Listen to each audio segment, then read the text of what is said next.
All right, well, we got for those in remote land, we got a room that sits about 700 and we got about 50 in here maybe, and people are starting to come in after lunch. Give us another minute or two and then we'll get started.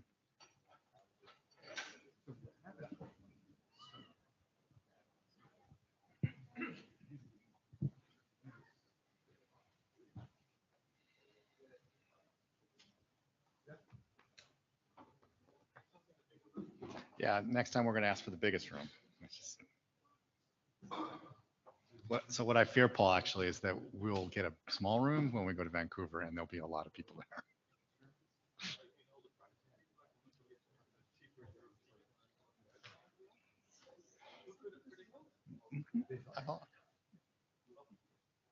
Yes.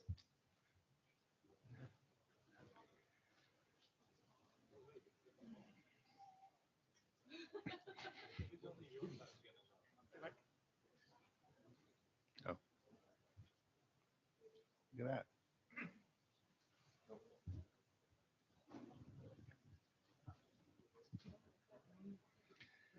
All right, one more minute and then we'll get started.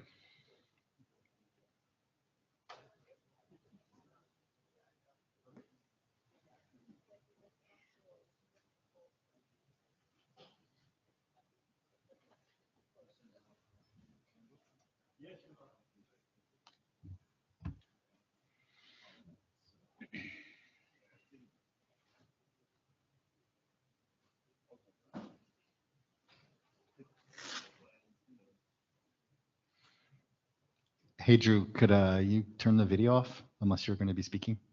Thanks.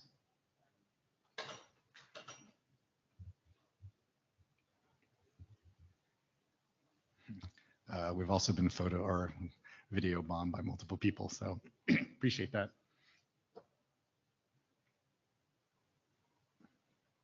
All right, 2 minutes after. Hey, are you trying to get in on the game? Thank you. Hey, IETF 119 DULT, Detecting Unwanted Location Trackers Working Group. Yay. We're in the security area. This is Thursday of the IETF, so if you've been around for the whole week, you'll have seen many of these slides before, so we may go through them quickly, but for those in remote land, you may not have. So this is the note well. Basically, this is if you have any, if you know about IPR, if you see something, say something. Additional rules about working group procedures and processes and anti-harassment procedures, et cetera. Copy and patent right stuff. If you have any questions, you can ask the chairs, you can ask the area directors, you can ask other people that have been around for a while. We'll let you know. This is the note really well. This is down to the professional conduct kind of stuff. Treat everybody with respect. You don't have to like their idea, but you need to be polite to them at the microphone or online or wherever we're interacting. Some meeting tips for in-person participants. Please make sure to scan the QR code or log in via the data tracker to make sure that we get an appropriately sized room for next time. As I said to some people, this is a massive room. There's like 700 seats and there might be 50 people in here. My concern is that when we go back to Vancouver, we're going to get a small room and 150 people like we did in San Francisco. So for whatever we can do to goose it, make sure you please sign in here. Also, we're going to use the meeting tool to get in and out of the queue. So will be fair to the remote participants to make sure we manage it that way. So if you're going to get to the queue, you need to be logged in so you can press the button. For remote participants, please make sure your audio and video are off. Well, I love dogs and cats and police cars flying by. I don't really want to hear it during the meeting, and try to stop from the video bombing us as well. And we'd like, if you could, to use a headset if you're in a noisy place. But again, when you talk, you can come off, that's fine.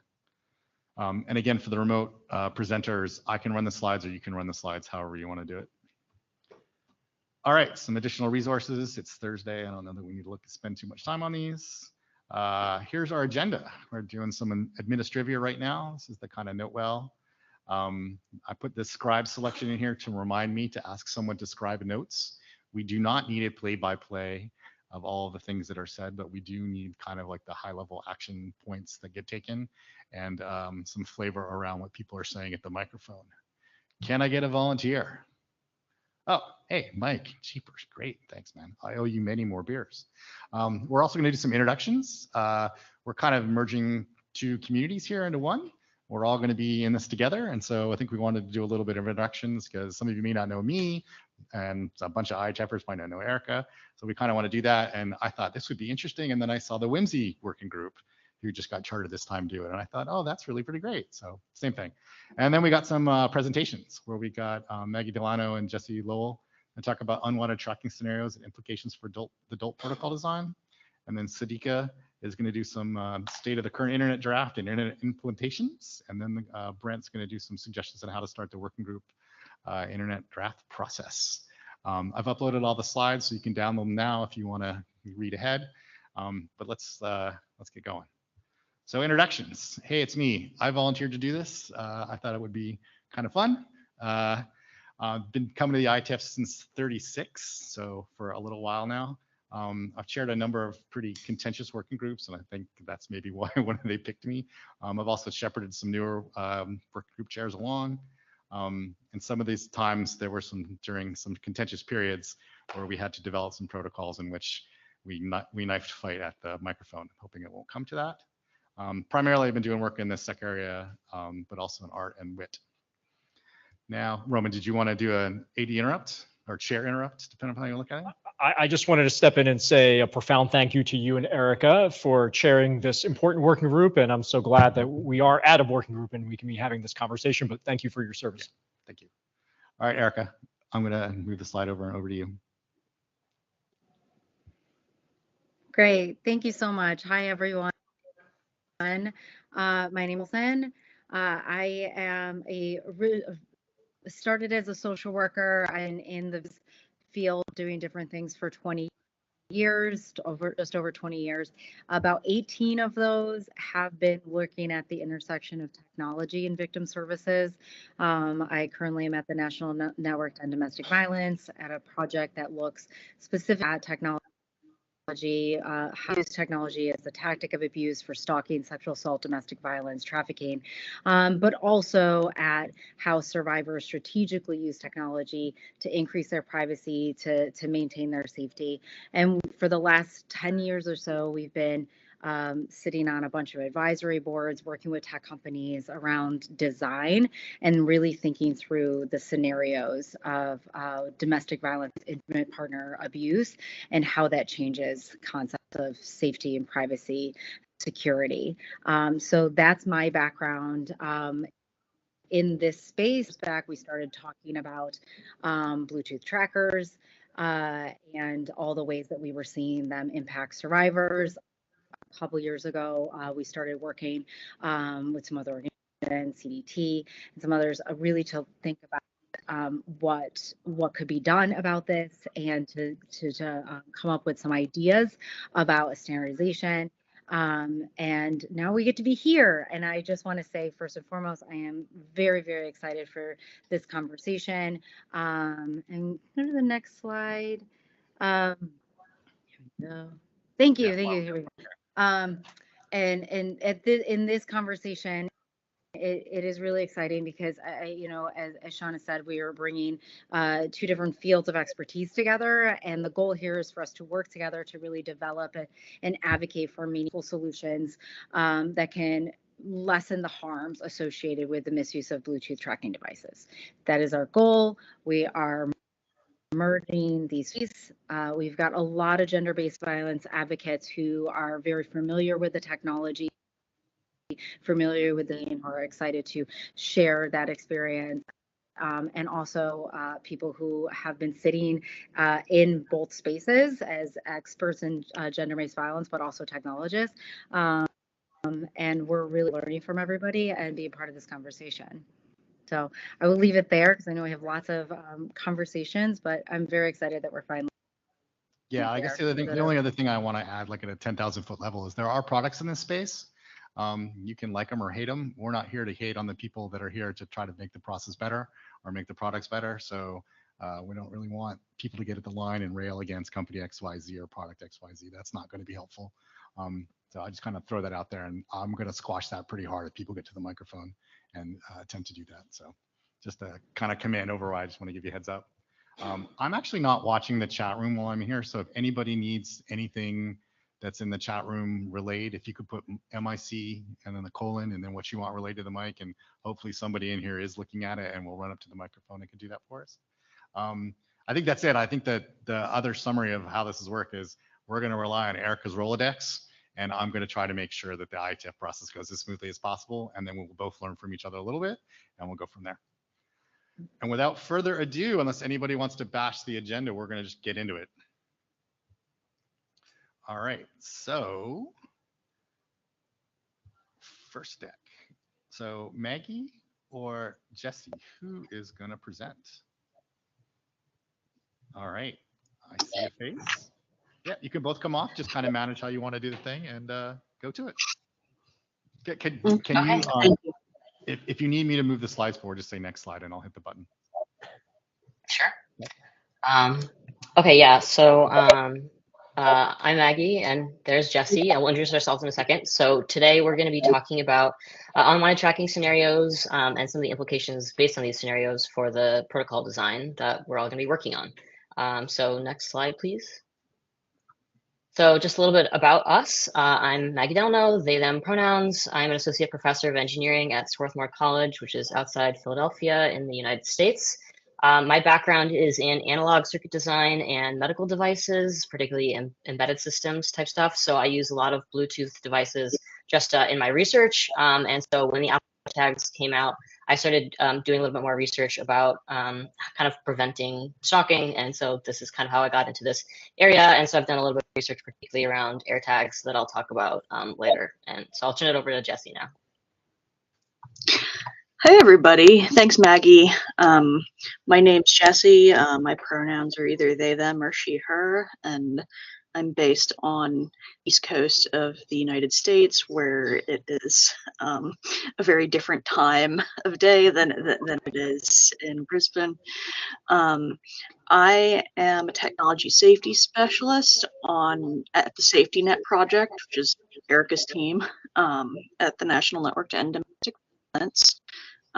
I have a Peter Science from Brandeis University, albeit in not a particularly related field to this one, and I have spent years both as a volunteer and then as full-time staff doing direct service with survivors in different programs, including being staff during the height of the pandemic at a local LGBTQ-focused domestic violence program. I also, during that time, had a side consulting job going in digital privacy and security. That's how I got into this space of being in tech safety and how it intersects with gender-based violence.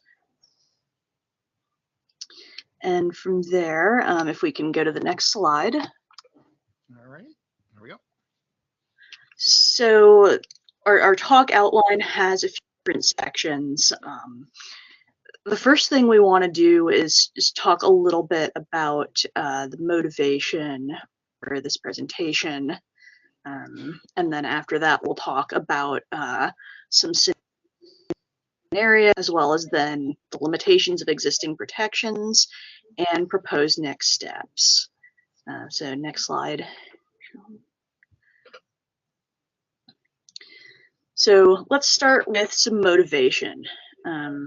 In order for the DULT protocol to be successful, the working group's going to need an understanding of what the unwanted tracking landscape today currently look like. And that means from a technological perspective, but it also means from the perspective of the people who are being affected by this unwanted tracking and the people who work directly with them. and advocate for them. So in the interest of that, I know that I know that threat modeling and risk modeling are very familiar concepts to a lot of people in tech. And one thing that we've found is that people are often very familiar with the concept of threat modeling, but they don't necessarily have the experience in thinking through gender-based violence scenarios that would help them to be able to threat model adequately for this kind of purpose. And so in the interest of that, we'll share common unwanted tracking scenarios, and we'll also share the limitations of current protocols. Our presentation aims to contribute to several different working group goals, including threat analysis, including documentation of the current state of tracker accessory platforms, and then also standards track protocol and guidance for preventing unwanted tracking. Next slide. So common unwanted tracking scenarios involving Bluetooth trackers. In this, I'm going to talk through some scenarios, and then I'm also going to share some actual feedback that we've heard in the field, not for the purpose of this working group needs to respond to this feedback right away, but for purposes of illustrating what the issues look like to people being directly affected. Next slide. So some background on the scenarios. The confidentiality requirements for U.S. laws that fund survivor services are very strict, and so there's no actual identifying info in these scenarios. They are composite cases that I wrote based on my experience working with survivors myself, with hearing reports from the field, also providing case consultations with community programs.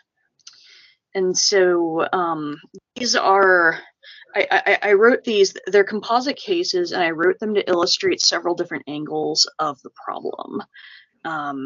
Not only technological angles, but angles that are meant to provide realistic insight into survivors' constraints, because as with any tech, like, we can't forget about the human factor, about the user experience, about what things are actually like for users who are usually lay people. And so with that, I'll get into the first scenario.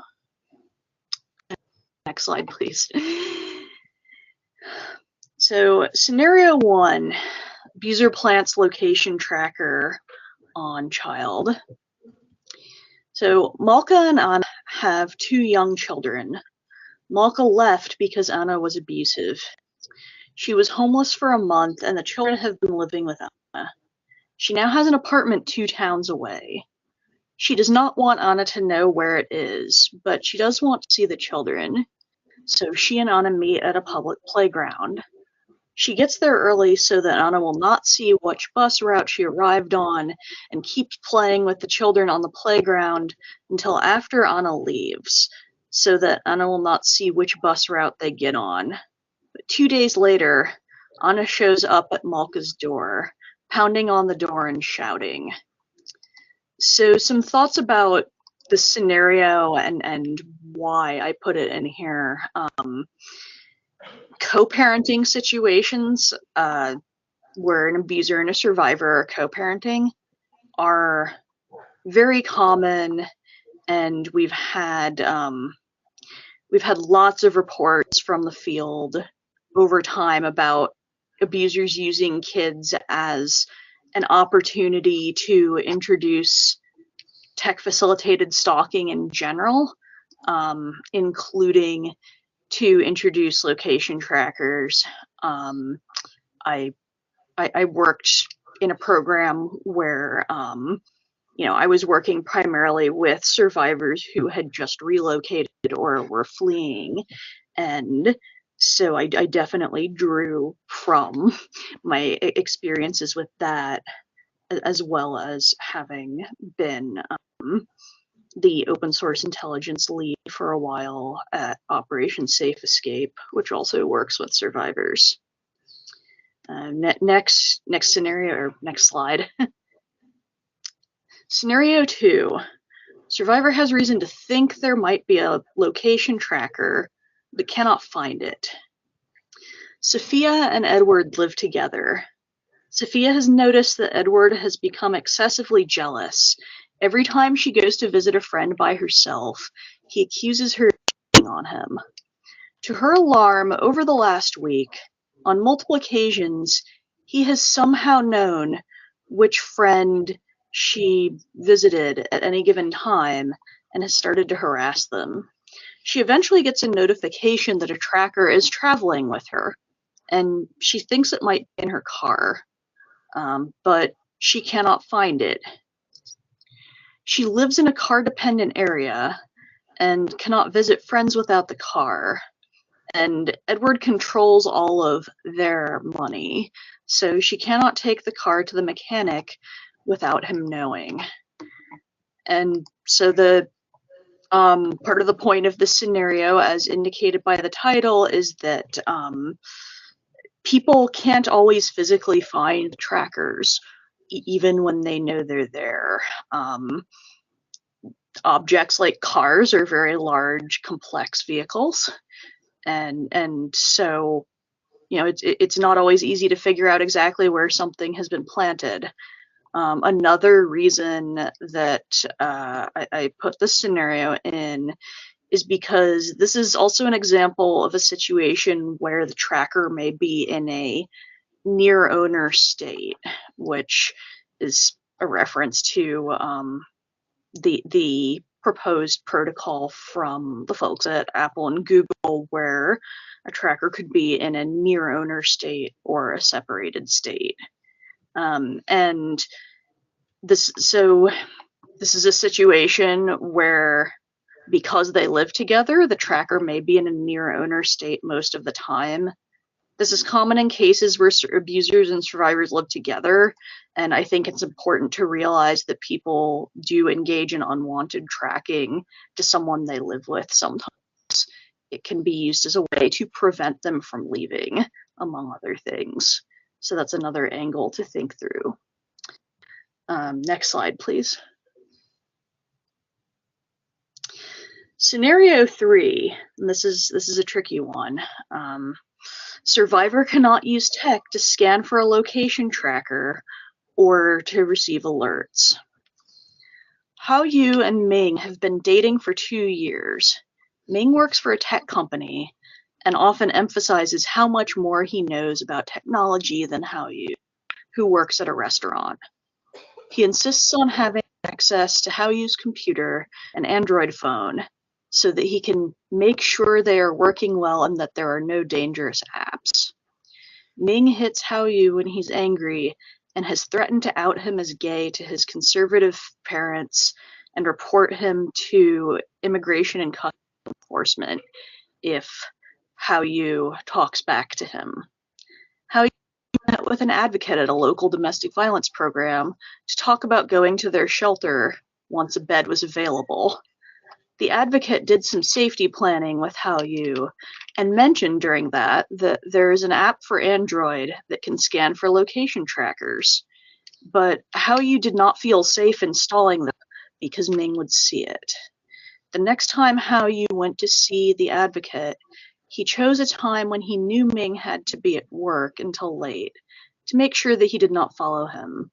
But when Ming got home from work, he knew where Hao Yu had been. So this is a difficult one because it is a case where the abuser has a high level of tech knowledge. This is especially common in regions and ethnic or cultural communities that have a very high percentage of tech workers. It's also a difficult one because there is an app that how you would potentially be able to use, except he can't safely install it. And an abuser having a lot of ability to see what a survivor is doing with their tech is very common in abusive relationships. It's also a case where how you, the survivor, is undocumented and he might not feel comfortable involving law enforcement. And that means that privileges the police have in investigation and requesting records from companies might not apply in a situation like that. So in some sense, this scenario is kind of a hard mode one. I meant it to capture some very realistic dynamics, but it's also just tricky. And one thing I want to note about all these scenarios is that in each case, the survivor was doing things to try to take precautions, but there was something, there were still barriers and reasons that the precautions didn't end up working the way they wanted. And I know that these can sound like edge cases.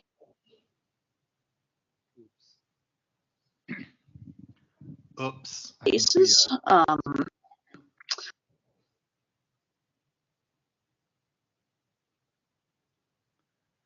Jesse, I think you're breaking up.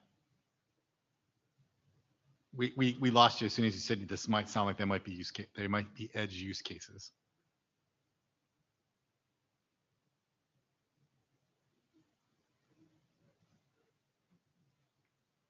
Uh-oh, now we lost your audio completely, unfortunately.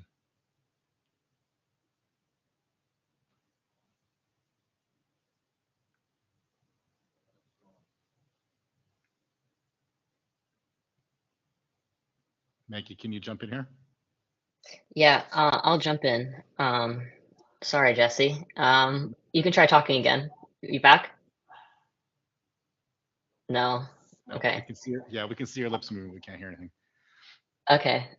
Okay. So this is the last slide of Jesse's, so I'll do this one. Yeah. So before I tell this, I just want to mention that these quotes are courtesy of the Clinic to End Tech Abuse at Cornell Tech, which are interviewed with.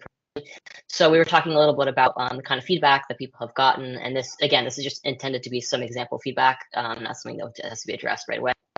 Some of the questions that we've gotten are, if I get an alert for an AirTag, how long has it been following me? Where can I see this? Is there a way to find an AirTag tracker immediately before someone enters a certain place, for example? Can I find out who owns a tracker if I can't physically find it? And it would be helpful to have an explanation about why certain values are chosen in the draft protocol. So for example, there's a between 8 to 24 hours window that's used when a device is separated before a notification is issued. And it's not clear how that window size was chosen.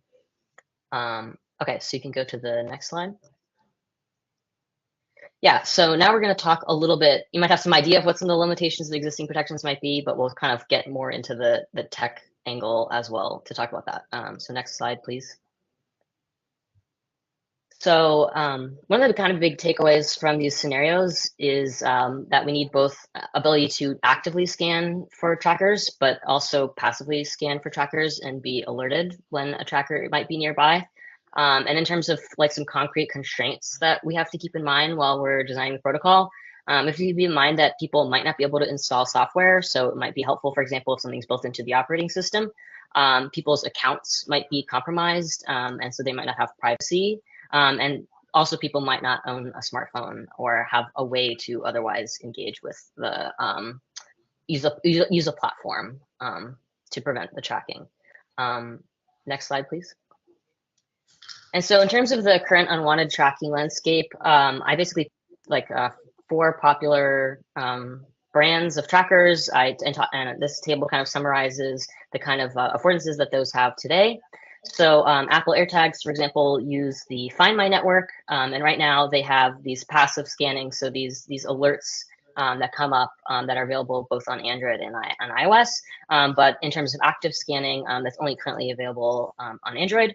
Then with Tile is another one very popular that has existed even for AirTags. That uses the Tile uses their own network. They have active scanning, but no passive scanning available right now. Chipolo is a tracker that uses the Find My network, and it only has passive scanning available on iOS. And then Samsung has their own network as well, and they focus on active scanning.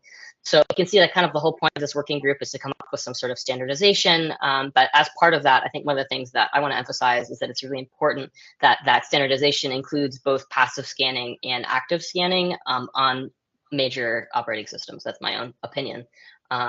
Next slide, please.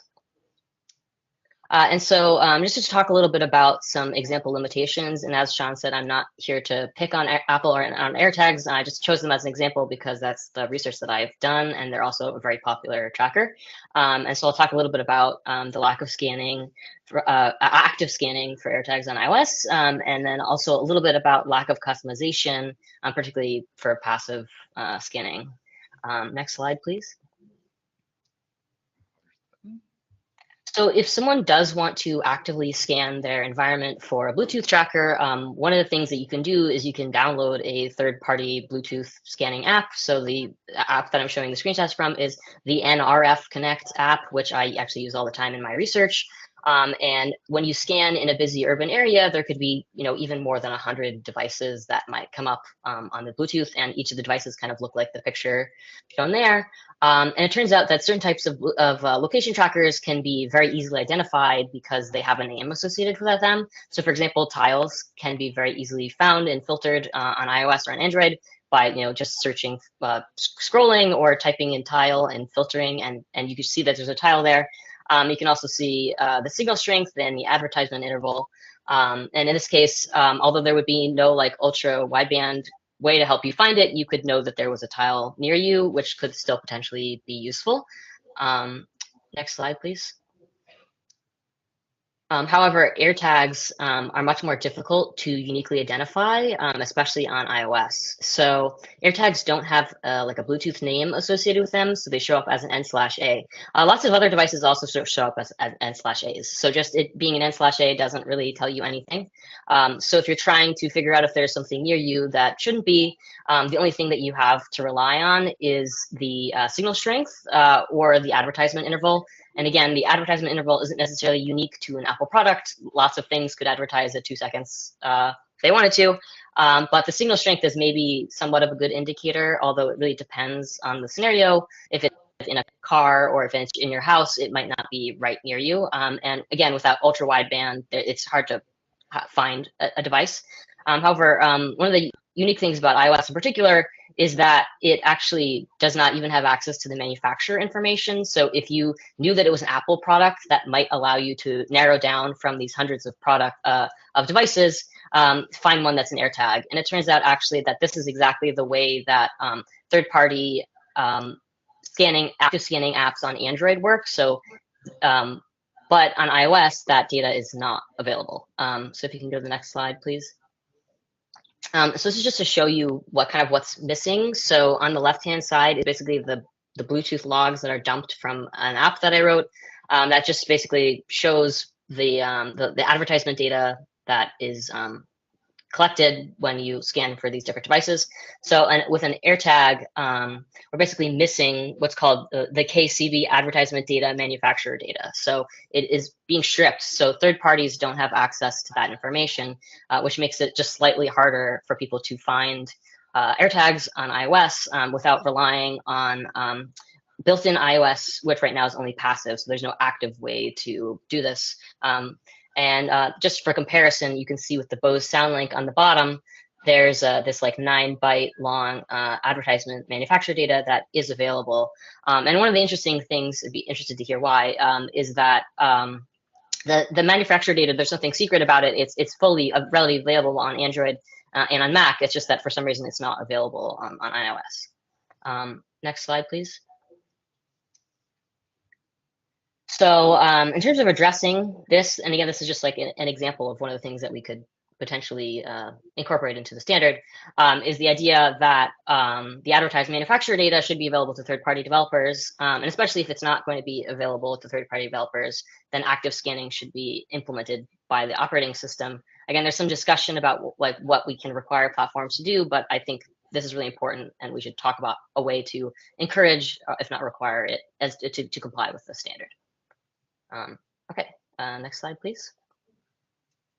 The other thing I just wanted to mention is some of the limitations around the lack of customization. So right now, if the passive scanning is implemented on an operating system, there isn't any way to customize your settings. And besides family sharing, so you can kind of like snooze an AirTag, so you don't get notifications for your spouse's AirTag if you don't want to.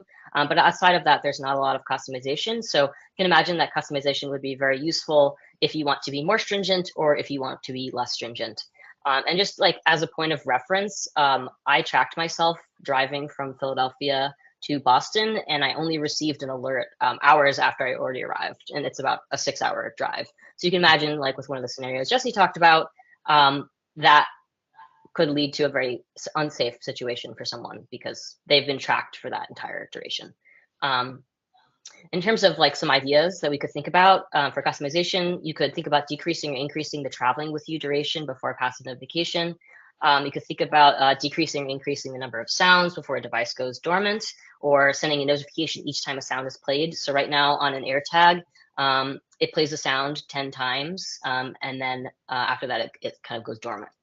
And I think we can also talk about smart defaults as a way to avoid false positives, like while respecting autonomy of individuals who might be concerned about their safety.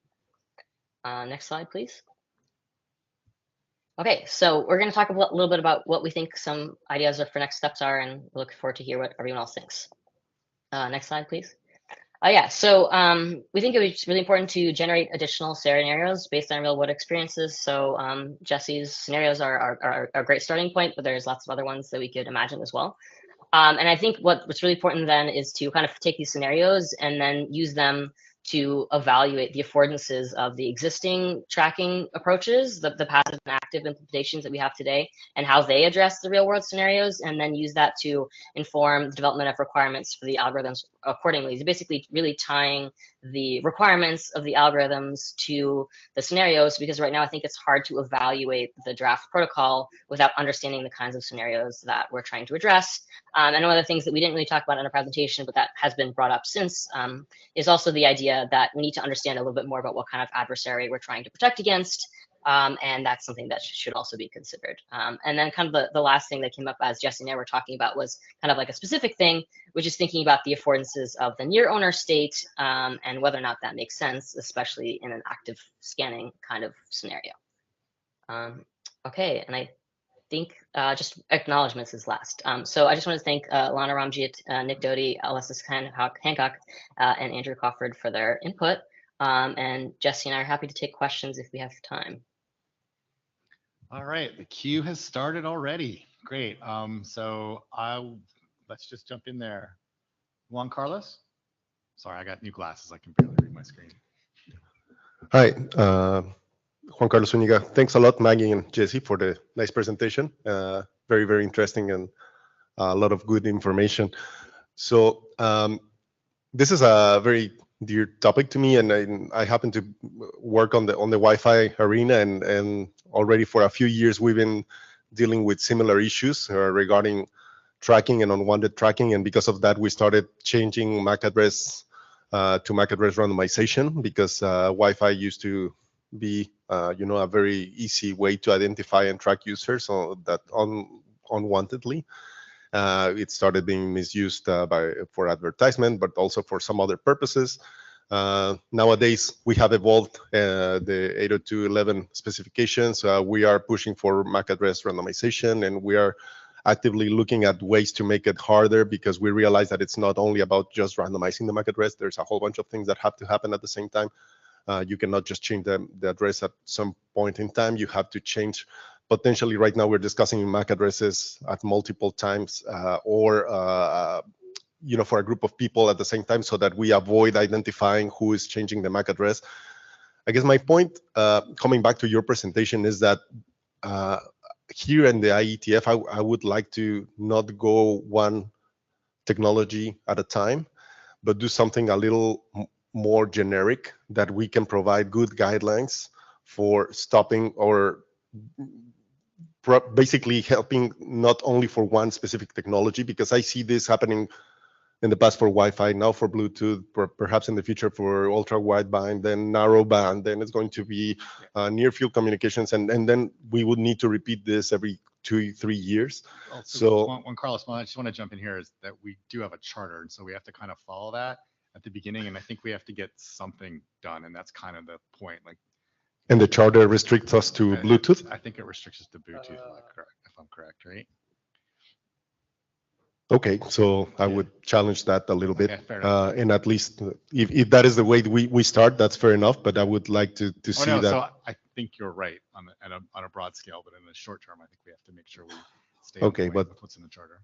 Fair enough. If we keep that as a short-term view, but I would not like to miss the long term, because again, this is something that the technology is faster than the IETF, and if we want to be meaningful, I think we should look at the big picture. Thank you. All right, next is Tommy Polly. All right, Tommy Polly Apple. So as Juan Carlos said, thank you to Maggie and Jesse for sharing. This definitely good to kick off with this context. Yeah, with regards to the charter, I think we are not just Bluetooth here, but it is scoped to like location trackers. Yeah. So it is narrowly scoped, but like we can define payloads that work on other transports other than Bluetooth. So that's good. The comment I came up here for was regarding some of the comments made about what is exposed to third-party apps and APIs on OS. So first, while I'm at Apple trying to help the effort along, I'm not on the AirTags team, so like I don't know the details there or why that's not exposed. No idea, no context. But as someone who works on other APIs and considering like what we expose to third parties, sometimes there are privacy reasons where we're trying to stop third-party apps from being malicious in tracking a user's location, and that's why some of the information is bleached. So when we are specifying things here, and I think we would figure this out as a working group, but I don't think we should be trying to encode in any standard operating systems need to expose these particular types of APIs to apps. That's usually not what we would do. Instead, we need to put requirements on what needs to be possible to be done by these apps, and that particular boundary of how that information is gathered can be a bit more fuzzy and a bit more platform dependent.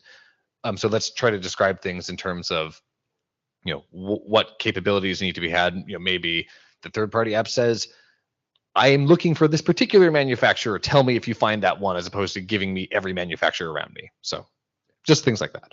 Tommy Polly, that reminds me of when Murray used to get to the microphone, and when he worked at Meta, he's like, I'm not here to solve your particular profile problem. So thanks for the warning. We won't run to you with our Apple iOS problems. Next, Chris. Chris Rishak, Independent. I just was thinking about additional scenarios and how some of the scenarios have been laid out. One concern is that maybe we should actually reach out more to people in other parts of the world, especially Global South, because maybe there are cultural elements that we are not considering, and they might perhaps overlap with existing scenarios, but they might also help us identify additional scenarios. I think someone else asked that in the chat, and I think that now that we're chartered as a working group, I think we'll probably get scenarios from all over the place. Bob? Hello. My point here is on the defense side against these devices, to be careful of talking about jamming as a defense, because the civil aviation agencies around the world are mandating remote ID to run over Bluetooth or Wi-Fi, and thus, if you jam these frequencies, you can then get into regulation violation of first responders needing to know what's up in the air. So, Bob, I think it's not talking about these things there. I just want to let you know, I don't think anyone. No one's brought up as a defense. Okay, fine. Yeah. it was mentioned. I did see one comment of that in the chat, and that's why I said that. Oh, That's what kind of brought my alertness to. But that's the comment in the chat. Fine.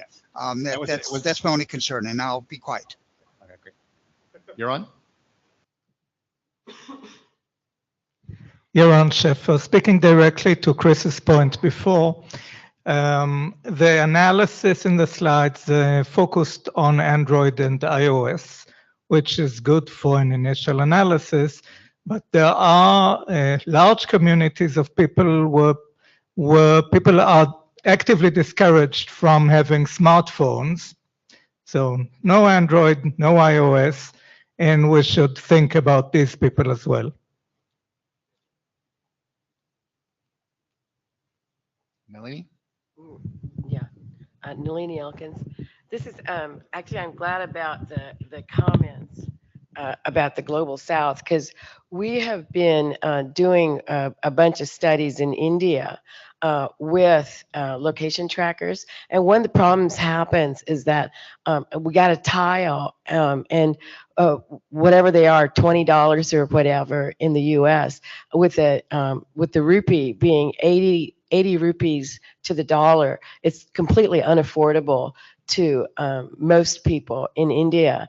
And so we couldn't find a location tracking network at all. It was super interesting because we started looking we have a lot of Windows devices. People have smartphones, but they don't have the location tracking apps because we don't have those kind of things. We can certainly bring some of that work in if you guys want.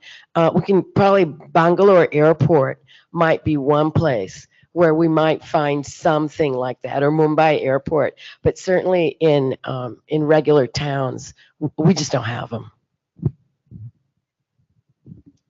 Ecker?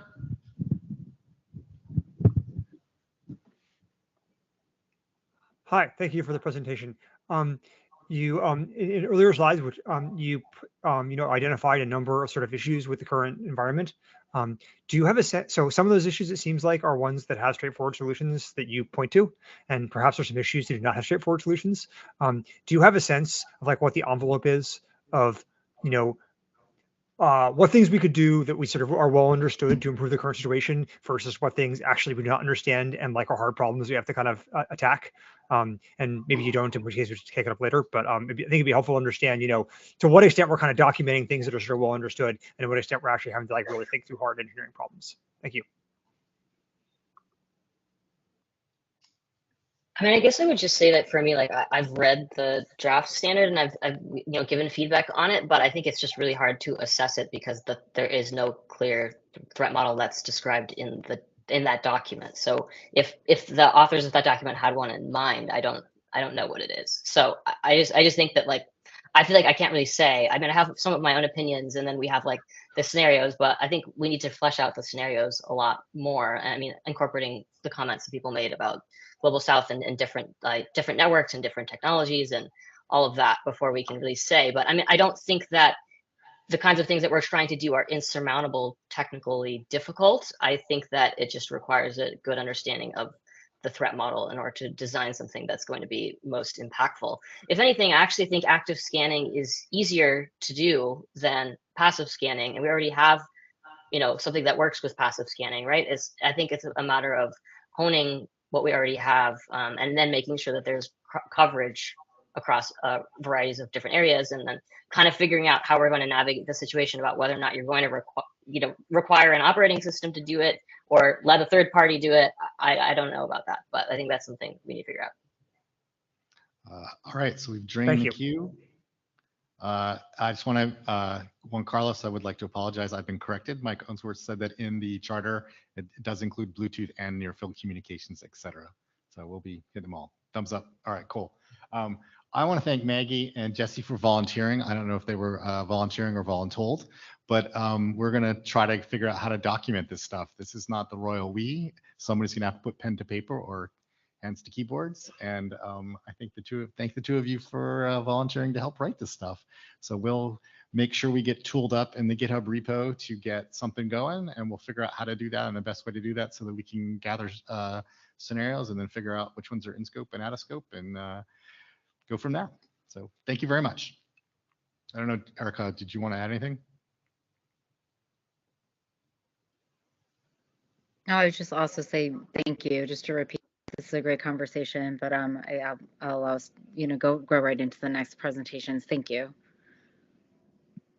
All right, Sadiqa.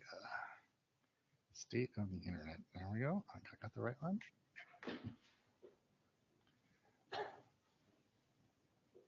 All right, I'm up. Just tell me when you want to go to the next slide. Yeah, okay, thank you. Everyone can hear me, I hope. Yep, sounds great. Okay. Hello, everyone. I'm Siddiqa Parlak Polatkan. I'm a software engineer at Google. And I'm one of the authors of the existing draft. So today I will talk about the state of the current draft and initial implementations and platforms. Next slide, please. Okay, so a quick outline. I'll give an overview of the current draft, then deep dive into some of the key pieces, and touch a bit on the implementation support on Android and iOS. Next slide, please. So this is a bit of a timeline. Last year in May, Google and Apple jointly submitted the first version of this draft.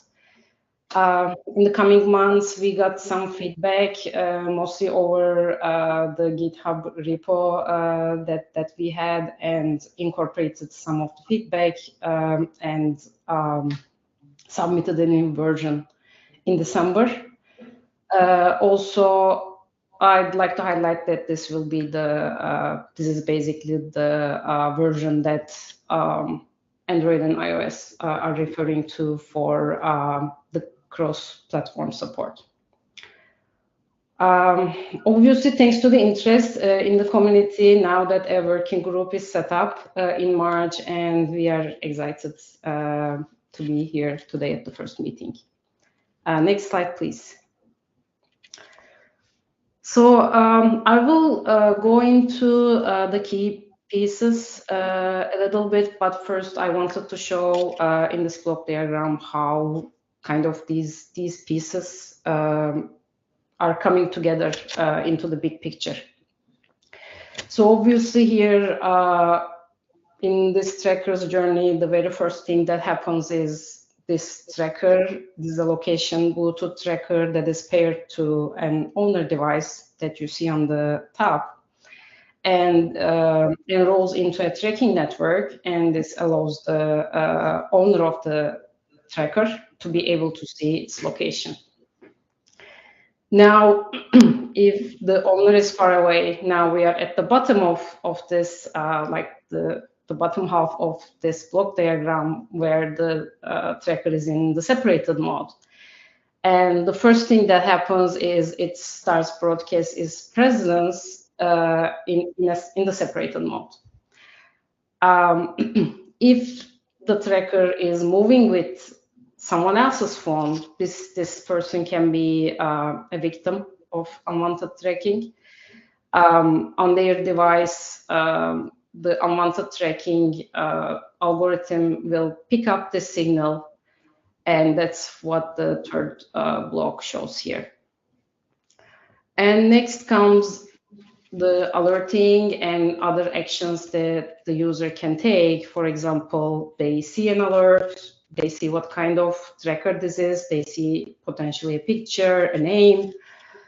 They can see what other actions are possible, for example, playing sound, how to disable this tracker, some other actions, meaningful actions that the user can take to get out of this situation, basically. These are really boxes 4, 5, 6, 7. I guess most of them are covered with this. Yeah, on the table on the right, you are seeing whether these, like what these blocks are doing, along with whether they are in scope or not. So in scope here means mostly in scope of the working group. The draft currently has some of these pieces, not all of them, and I will also get into detail of that. Next slide, please. Okay, so quick look at the advertisement header. So we said in the separated mode, the tracker will start advertising its presence. And this is the header format that we have currently in the draft. So it has a MAC address, optional flags. It has a service data TLV with a value of FCB2, which is newly created for this spec. So whenever a service data TLV is scanned with this value, we actually know that it's a device that is adhering to this spec. Obviously, another important one is the near owner bit, also known as the separated bit. Transitioning into the separated bit requires the accessory to be not detectable by the owner for more than 30 minutes. And currently additional condition of location reporting to the owner device is also acceptable. And the rest is basically company specific payload data. Next slide, please. A bit more on the MAC address. So this is a 6-byte Bluetooth MAC address. It should be recognizable by the owner device, but should look random to everyone else, basically. The owner device must be able to predict the coming MAC address in order to suppress unwanted tracking alerts that might be caused by the device's owned accessory. And the MAC address should rotate periodically. In the near owner state, rotation is every 15 minutes. And in the separated state, it should rotate its address every 24 hours. In separated state, it's much longer. This duration allows unwanted tracking algorithms to detect the same accessory over some period of time and basically trigger an alert. Next slide, please. Okay, so let's say the algorithms detected a potential malicious use and send an alert. What does this include and what can the user do with this? It takes us to the non-owner interface and actions. So this is defined via a get service and characteristic over LE. And again, this is a newly defined service and characteristic for basically this spec. What you can see in the table as capabilities are basically the bits that are exposed through this service, and they can be read using different opcodes. For example, manufacturer and model names are useful to platforms so that in the alert they can show what kind of a tag this is, what's the manufacturer, what's the model. So it will show relevant information to the user. Accessory capabilities, again, are useful for example, if it's a NFC supported accessory, the next steps in the UI can be adjusted based on that. Versus if it supports identifier lookup via BLE, next steps might be different. So again, this is these are all showing useful information to the user. Of course, a very crucial functionality here is play sound. Since trackers are usually small and hidden, we need to provide a way for the user to find the tracker, one of which is play sound. And we have read identifier capability over BLE. Obviously, this is for the devices that support identifier lookup via BLE only. I have a bit more on this on the next slide, actually, if we can go to the next slide. Yeah. So the accessory must have a way to uniquely identify it. In some cases, this could be just a serial number that is printed on the tag, but there could be other ways, like identifier retrieval can be available over NFC tap or Bluetooth LE. And for the accessories that support identifier lookup over Bluetooth LE, an additional physical interaction is required. For example, a button press will actually enable the retrieval, identifier retrieval over Bluetooth. The reason of this design is to avoid a situation that a bypasser actually, or someone very close to you can read an identifier through basically connection. And once the identifier is found, some kind of owner information can be displayed to the user. It can be either a phone number, last 4 digits of the phone number, or an obfuscated email address, as you can see in the screen here.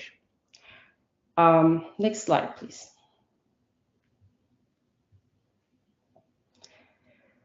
So these were kind of the key pieces that we had in the draft. One thing that's work in progress is onboarding process. So there is actually a little bit of information already, but likely we will be adding more. So onboarding process is the goal of the onboarding process is to create a product registry so that manufacturers can register their products to this registry, and information like disablement instructions, how identifier lookup can be performed, etc. And this will enable those devices to be detectable by platforms.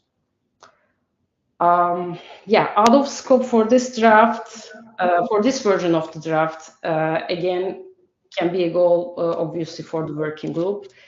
And Brent will talk about that in a little bit. Crowdsourcing network specifics, unwanted tracking detection algorithm and platform specifics, and also network specific details, such as how the owner information is shown to the user, for example.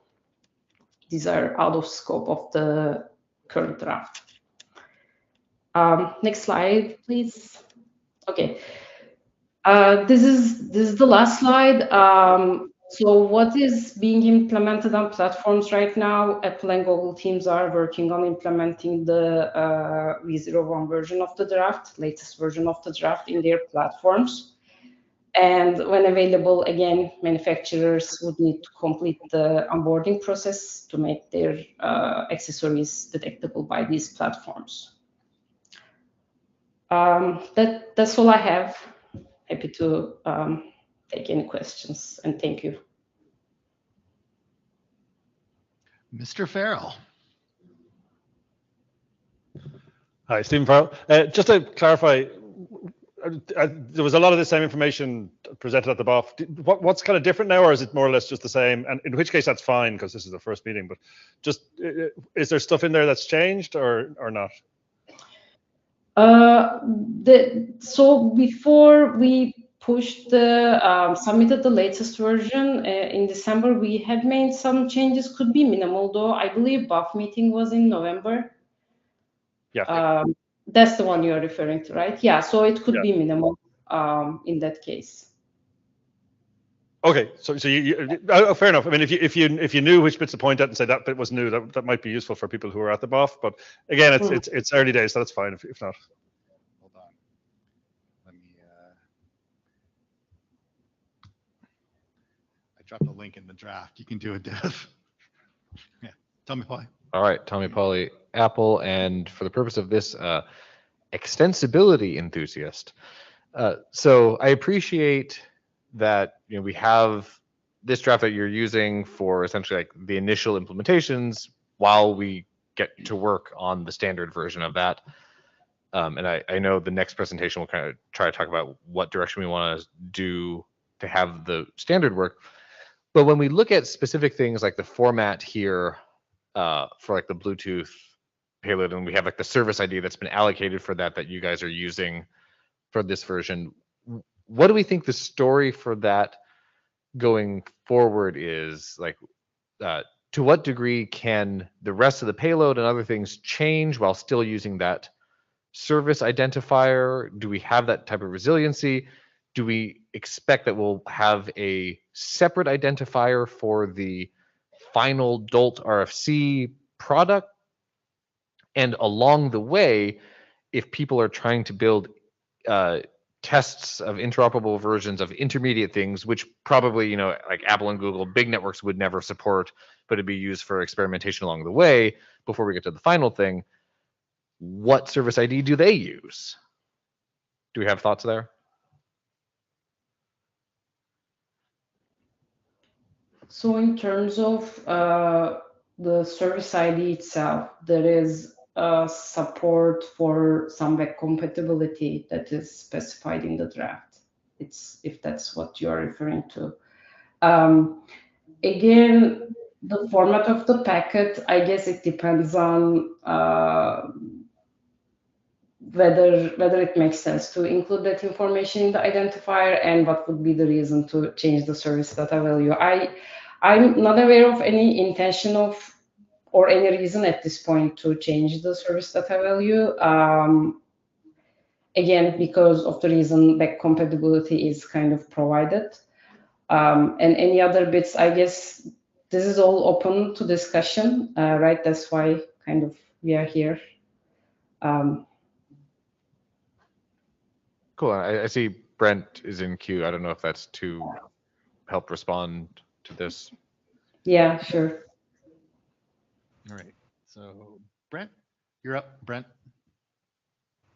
Great. Yeah, it was to help respond. So Tommy, I think we have a choice if we want to use the service data TLV UUID value. There's probably reasons why we'd want to consider continuing to use it, and there's also maybe some reasons why we would not. There are host side implications of you have to scan for more things, but you know that's something we could overcome. There's also accessory information as part of a GAT service, and there's actually a UUID for that GAT service too, which we could reuse if we wanted to. We did add a protocol version into that accessory information, so we could tie that back to the DULT protocol version and have that numbering allow us, or the specification that allow us to do different things based on that. The other thing that's probably relevant is keeping the header really small was one of our early constraints or early design goals, because a large part of the Bluetooth advertising only being 37 bytes in total, including the MAC address.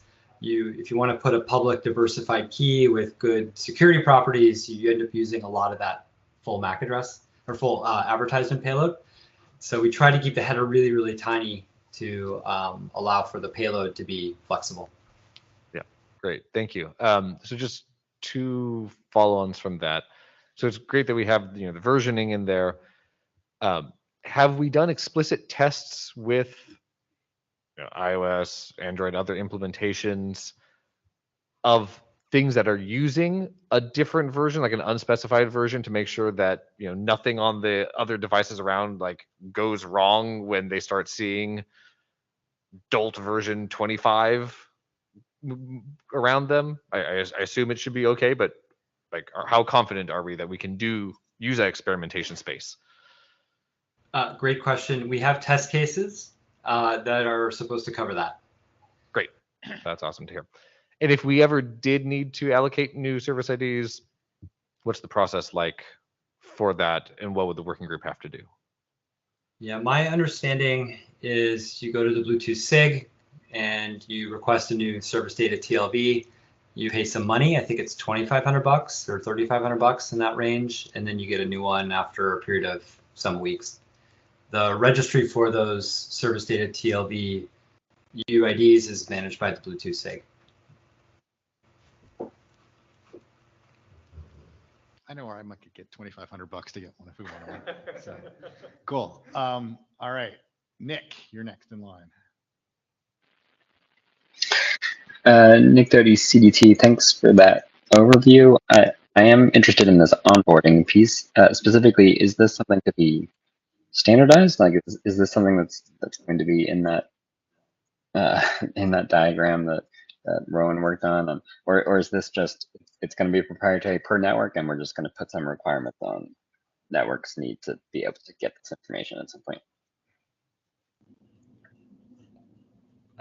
This is still something under discussion. I would say again, some pieces of it are in the standard right now, and I guess goal is to have some standardization around it, so that we don't have to do custom implementation for different manufacturers. But I guess we will also want a contribution from manufacturers too in this process, right? We will hear from them, and if it turns out there are additional needs that we are not thinking about, we can include those also. So I guess this will be potentially a little bit of an iterative process, but overall, my thoughts are it should be in the spec.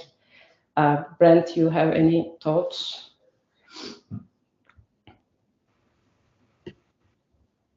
I agree with everything you said. Yeah, we need to add it, and we're planning to add it.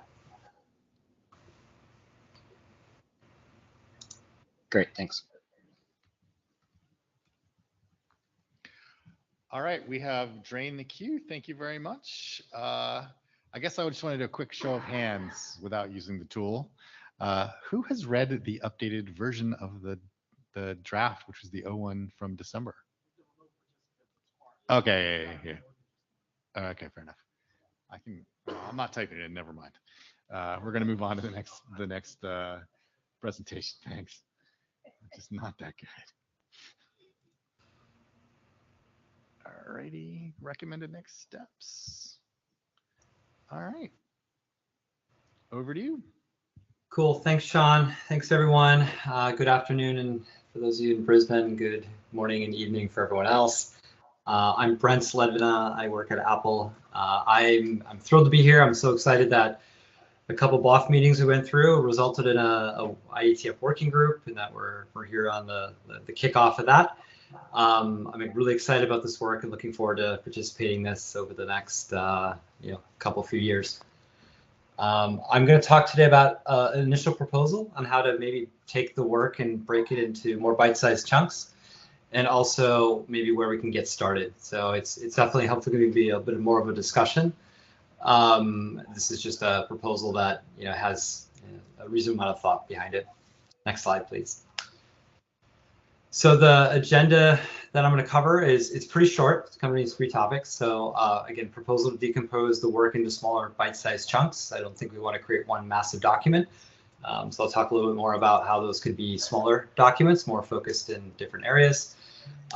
Then a proposal on how to get started. I don't think we should write all of them in parallel. Maybe there's a few that we want to get started with first. And then finally, I'm going to talk a little bit about encouraging engagement in non-technical communities and see what we want to do about that. Next slide, please.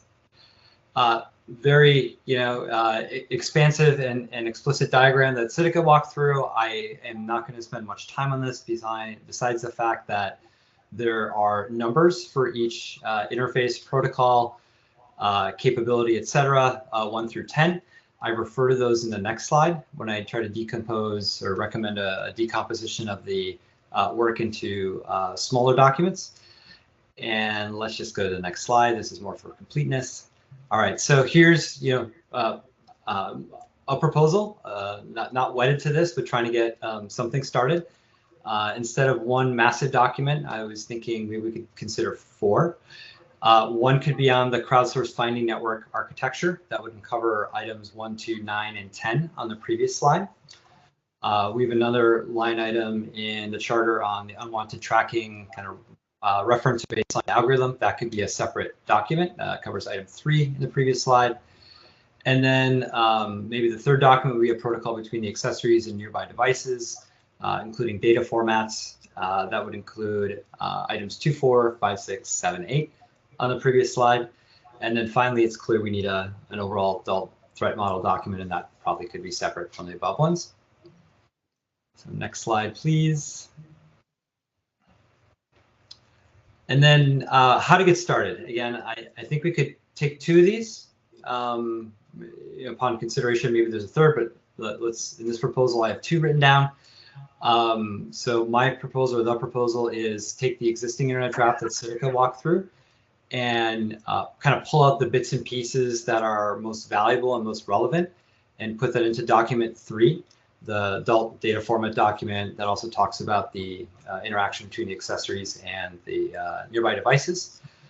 Some example sections from that existing internet draft that I think are relevant and helpful, again, as like starter sections for this document number 3 there's a whole section on terminology that kind of tries to clear up what we're talking about. We could hopefully reuse some or most of that. The advertisement format, again, is a great starting point. The MAC address and the behaviors of the MAC address, how it has to rotate, some Bluetooth, very Bluetooth specific stuff on the types of MAC address to use. There's a lot of consideration that in the existing internet draft, along with some justifications as to why we chose to put certain things in there. I think that's a really good starting point. Then on accessory info, this would be everything from when you detect the accessory traveling with you, then you have to learn more about it. And this today includes things like the make and model of the accessory, the protocol version, the network ID it's running on, the capabilities it supports. Does it support play sound and NFC and Bluetooth? Serial number lookup, or does it just support something slightly different? And then finally, so the spec talks, so the internet draft talks about both the commands and responses too, along with the formats for all that. And then finally, the other section I thought was most relevant to call it here as an example is the responses the commands and responses for non-owner finding. So what you need to start sound, stop sound, sound completion, how you might do Bluetooth identifier or serial number lookup over GAT, over Bluetooth GAT. Again, some good examples there and some thought put into that. There's probably other sections too, but I thought these are some of the good example ones to call out. So if we like this, recommend we publish this as a kind of the starter, the skeleton, as some might say, for the document number 3, and then ask the working group to adopt it. And of course, we would iterate and grow that document. Just want to throw out there that I think Apple and Google are happy to be authors. Welcome other authors too if people want to join, but we're happy to co-author this document. And then the second prong of, again, where I think we could get started is working on document number 1. Now, the reason I think document number 1, the crowdsourced finding network architecture document, is really important and important to do early in this process is it's been called out a number of times, and I fully agree with the statement. The reason unwanted tracking is a concern is because these crowdsourced finding networks work so well. So getting a really solid description of how that works, the crowdsourced finding network works, and having the privacy and security requirements that, et cetera, really well documented, I think creates a good foundation for the working group to move forward. All right, we got 2 in the queue if you're willing to take questions. I think we should take questions because the next one is a little bit of a. Let's go ahead. Yep, great. Hi, I'm Rowan May. So at the beginning of this session, near the beginning, we had a presentation with 3 use cases, and I'm sure there are plenty of other use cases. How does this proposed work plan, which of the use cases that we heard would be improved by which documents, and how does this mesh? Thanks. Yeah, good question. I think if you go to the previous slide, what we talked about, what the second presentation talked about was really aspects of the threat model, and maybe there's scenarios in there that we want to talk about. So that would be document number 4, in my opinion. And as I was speaking through these slides and thinking about this and listening to the earlier presentation, it probably makes sense to do document 4 pretty early on in this process too, but maybe we could. It's 4 documents. They're just not maybe numbered sequentially. Yeah, exactly. There's no implied or explicit order or chronological order mentioned here beyond the fact that I wrote 4 bullets. Ecker? Yeah, thank you. Hi, Brent. we're probably closer together than anybody else in this room. If you're still in California.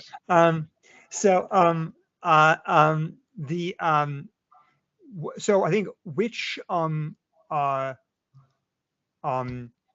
document would specify? So I guess in the current AirTag design, right? There's a public key in the in the broadcast message, and then like in ARC9, you encipher the location of the public key. Which document set would you think would specify whatever took place of that, or was that, or whatever? Probably document 1. Okay. Yeah, because document 1, I mean, the crowdsourced finding network needs to include some description of how you pair. Yeah. Okay. Yep. Okay, so I think this is a good decomposition, or reasonable decomposition at least. These cuts are never very clean, so I'm sure we'll find we have problems. I think I would prefer perhaps you don't want to use the word architecture here quite so much. And then, like, we're gonna specify some protocol too, and so I don't know, like, maybe we can live with architecture. We should have in mind that, like, in this case, we have to specify like at least some wire format somewhere, and like what the mechanics are. So as long as that's the concept, it's totally fine. Yeah, that sounds good. Christine?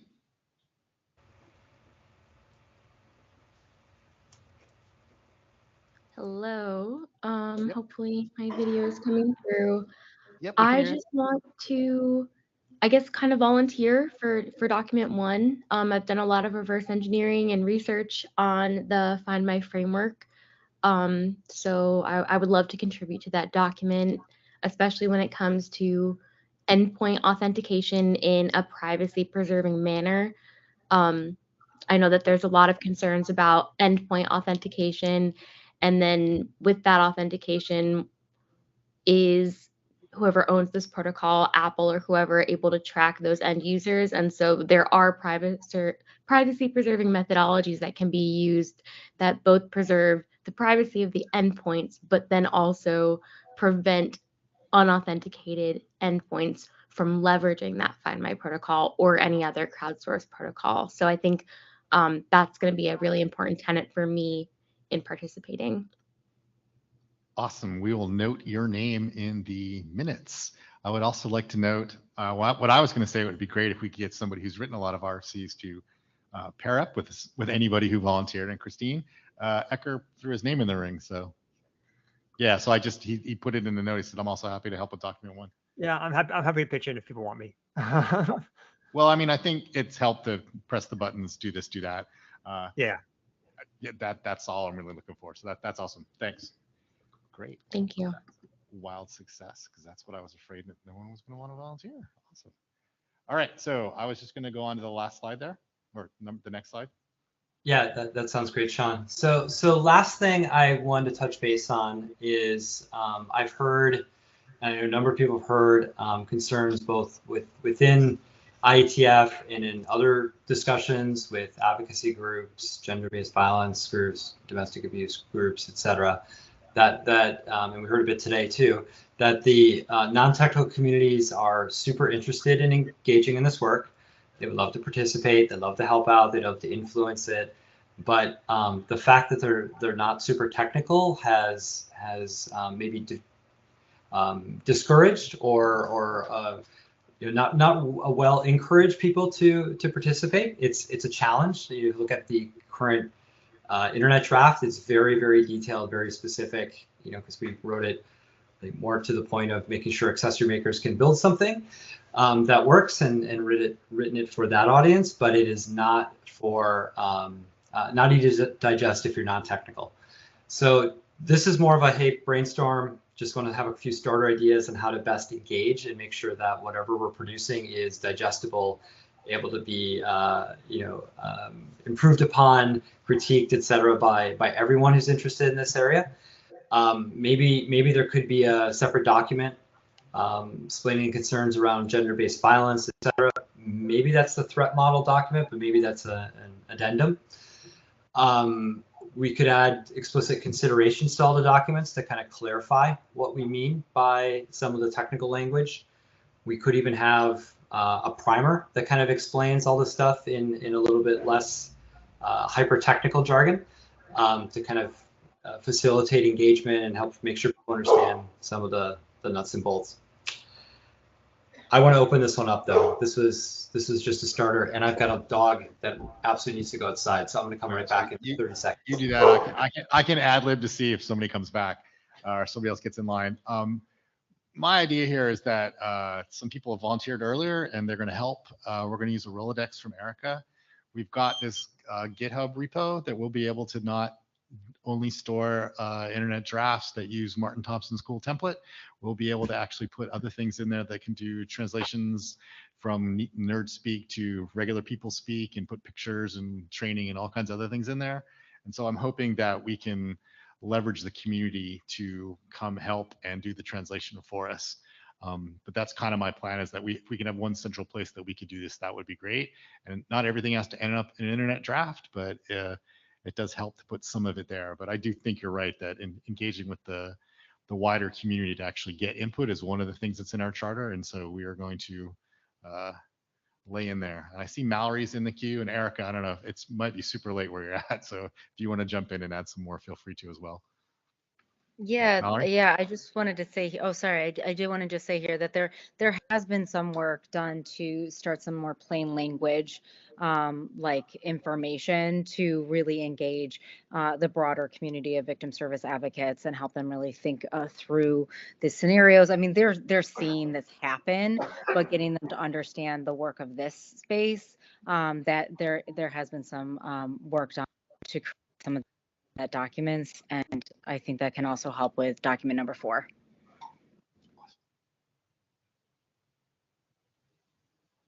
Mallory? Yeah, thanks for all the presentations. And I wanted to jump in on this just for folks' awareness. In the Human Rights Protocol Considerations Research Group, there's a document on the broader issue of tech-assisted intimate partner violence that may be overlapping a little bit with the plans here. So I'm just encouraging folks to check that out to see if it fits. I mean, I actually came with a question, which is what's in scope and what's not. I think it's really important to engage communities from outside the IETF on this. I think the work done to do this so far has been really great, and I'm so happy to see it, and I hope it can continue to expand.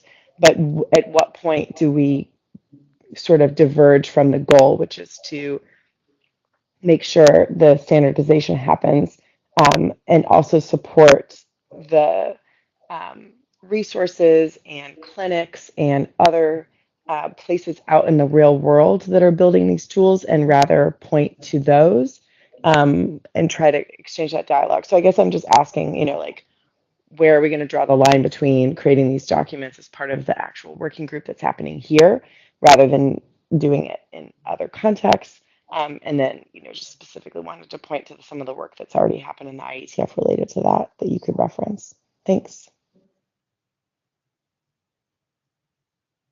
So I guess my off the knee-jerk reaction is it's going to be a work in progress. We got to get started and then figure out where the boundaries go.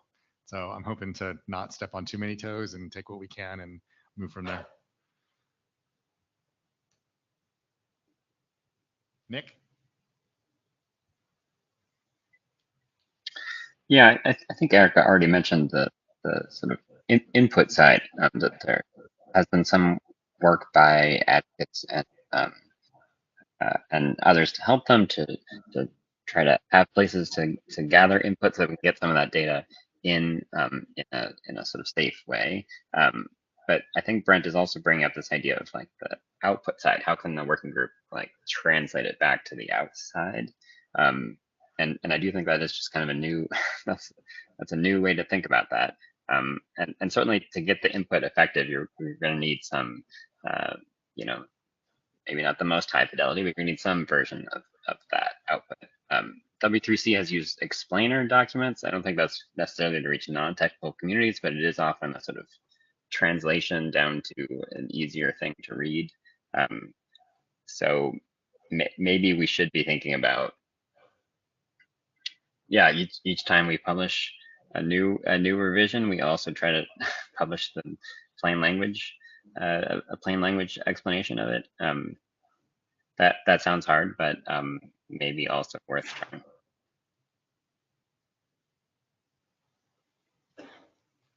I'm not sure how well the IETF will do that, but we can certainly try to take a stab at it. I mean, at the end of the day, we have done, explainers, blog posts. I'm looking at you, Greg, and other things to try to do things. But I'm also kind of hoping to rely on some of the, companies in here that have people who do this professionally, and maybe they can come and help do that kind of stuff too.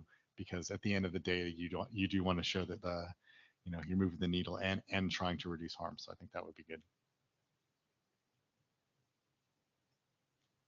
All right, I got 2 more slides. We drained the queue. Let's go to the next one. Is that all right, Brent? The last 2 slides are just questions. Yeah. Questions, and thank you. Sorry, I ended that early. Maggie. Hi, yeah. So I was just wondering if we could talk about kind of the order of operations and dependencies, because I think that it's going to be hard to be able to say how some of the architecture should be designed, or the tracking algorithm should be designed, or the protocol should be designed. You don't have the threat model yet. So I was just also kind of a point of information, like how other working groups have handled this in the past, because I don't think it makes sense for everyone to stall while we try to make a document. But also you want to make sure that you don't get too far down, and then it's hard to change it because it's kind of, people have put a lot of work into it. So the IETF does it many different ways, and sometimes it works and sometimes it doesn't. There's oftentimes they'll go through the whole process of doing, the full up engineering approach, where we'll do use cases and then requirements and the design a protocol. Then you find out the protocol doesn't meet all the requirements, and you got to go back and change the use cases, and the requirements get changed. Sometimes they just do the protocol. So I do think you're right. Like I think the idea is that we will probably try to launch off and go forward and try to, at the end of the day, we have to have something down for document number 4 before we can make sure that 1, 2, and 3 make any sense. So while I don't think it's a gating function, I think we can get up and move out. And the idea is that the author teams of these documents are all working together in this working group, and we're all communicating effectively as possible. And we basically just try to make the best of a, rolling herd of IETFers writing documents. So that's I think we can't do 1, 2, and 3 and then do 4 at the end. Like 4 has to come somewhere at the very beginning. And I knew that was going to get people in line. So great. Ecker, do you want to add something? I think roughly what you said is the only real way to proceed. I guess I would add that we already have like a bunch of materials already been written, and some protocols that are in fact are to some extent very widely deployed, to some extent deployed. That is, by which I mean I don't know exactly how much the existing deployments conform to the specification we have in front of us.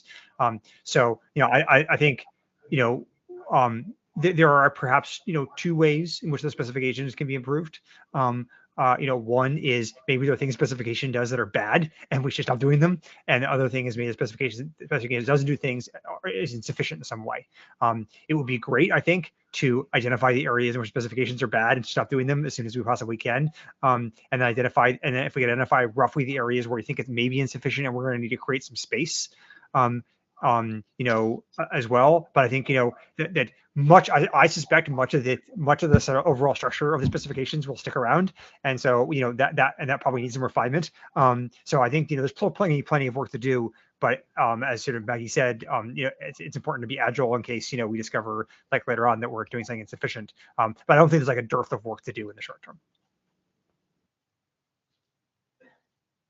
All right, Tommy Polly Apple. Yeah, so thanks to Maggie for bringing up this overall point about ordering. I agree with what I've heard so far that the threat model matters before we can ship anything. We should start it now. It doesn't block anything.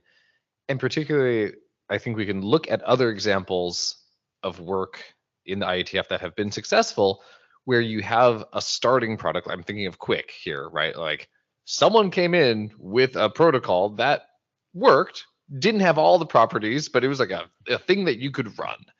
And then over time, it evolved into something that achieved the same goals, had a much more robust threat model and other things taken into account with it, and ended up being kind of totally different than the first thing, but also spiritually the same, and it evolved over time. So I think we could have a similar thing here, where we have our initial work, we take the pieces we think are the right starting place, but we expect that they will be molded along with the threat model document and others over time. And it'd be nice, since there is a precedent here of existing tracker networks and people able to run a version of DULT, to be able to do incremental changes to that protocol, to at each stage have something that people can continue to test and continue to validate and see how effective is this thing beyond just theoretically what is the threat model.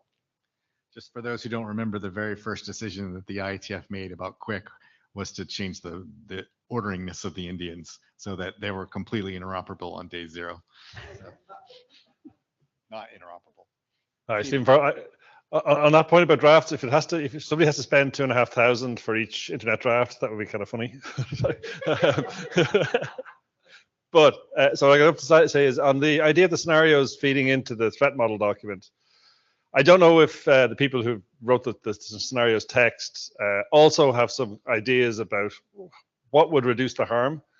If it was, if they were happy to kind of write text about that as well, that might be useful, because it could be that some engineers will say, I made this protocol change that reduces the harm, and the people who know about the scenarios might not agree. Oh no, they volunteered. They didn't know it. They volunteered to help that. So. No, but I think the scenarios presented earlier were very good, but there was no text, at least so far, saying, and here's what a less harmful scenario, or here's how that scenario could be improved from a human point of view, as opposed to just from a tweaking a protocol point of view.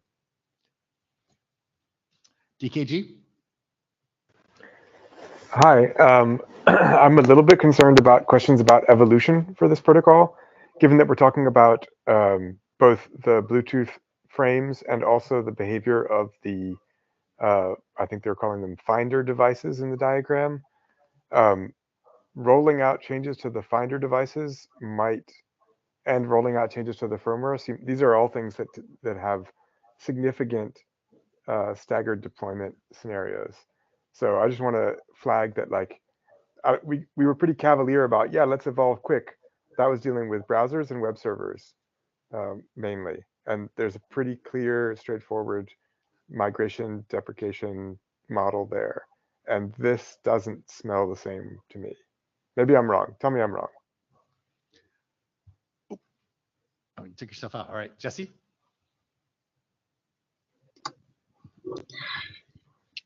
Can people hear me this time? Yep. Oh, good. So I just wanted to briefly address the question of the participant who was asking about the scenarios and suggestions for what would ameliorate them, since I wrote the scenarios. I talked a little bit about this in the chat sidebar, but I know that there's tons of comments going by. I think the point of the scenarios, to a large degree, is to get people thinking about how to adapt threat modeling methods to this particular space, much like in the data privacy world. They kind of took concepts of things like persona-based threat modeling from traditional cybersecurity, and figured out how to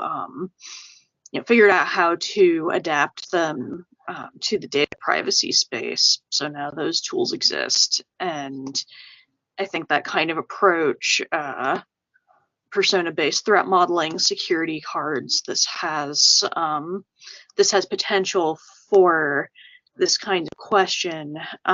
While I have read through some of the draft proposals on these topics and do have some technical thoughts on them, I think that that's outside of the scope of this initial discussion, because I think to such a large degree we have to start by understanding what the threat landscape is and being able to think creatively about this domain that maybe a lot of people are not used to thinking about when they think about private security and safety. Thanks. Tell me, Polly. Hi, I just got up to respond to DKG about I think my comments for the evolution of the protocol. So yeah, what I was imagining was, referring back to when I had asked questions earlier, and Brent said, oh, we have some unit tests, or like a test lab, like not actually trying to update the whole Finder networks for every draft version or anything, but if people are doing some tests with some fake devices to see, can I model this out? Can I do things as we have different versions of the spec going along? We can do testing there, and we can imagine that evolving. I'm guessing the actual big networks are just going to like have what they're doing today as this initial proprietary version, and then there will be some big switch at the end of the day to the standard version. But in between, we should be able to do some simulations, models, other tests that don't actually involve updating everyone's tracker devices. Brent, I think you might get the last word here. Yeah, oh, not intentionally, but thanks. I also want to underscore what DKG said. Firmware update for accessories can be very quick.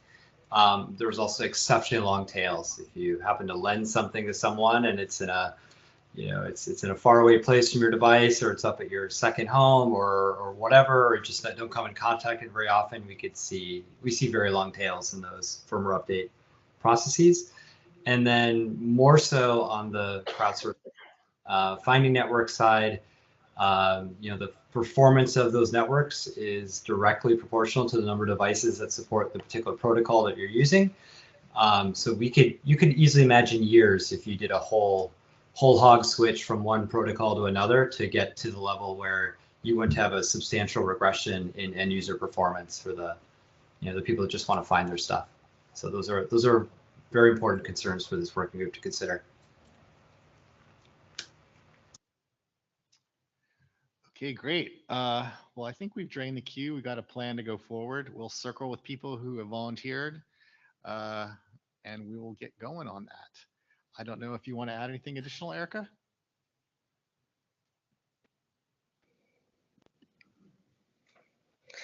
I guess, closing, I just want to say thank you for this conversation. There is clearly a lot to talk about here. I think it's always important to kind of, I'm on a note to just pull us back for just a hot second and just see the bigger picture here, because there are so many details to be figured out. But this will be very significant for survivors. Standing issue, it's a consistent and very common issue. There's many different types of scenarios, but we know how serious this is. And in the world of domestic violence and stalking and sexual violence, the statistics, we know that stalking, severe assaults, homicide, these are significantly at the moment that you leave and separate from an abuse. And so for survivors that are like really concerned for their safety, feeling like somebody can monitor them and find their location is incredibly terrifying. And so I just want to acknowledge that and say that I am really grateful to all of minds putting your and your expertise into this conversation to figure out how we address these concerns.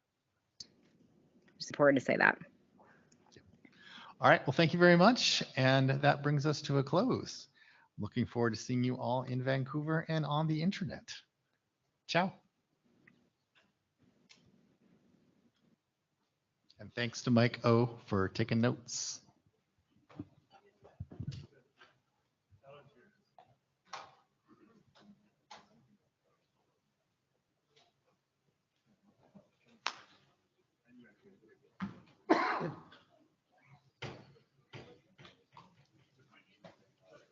Well, no, I remember you used to come in and you would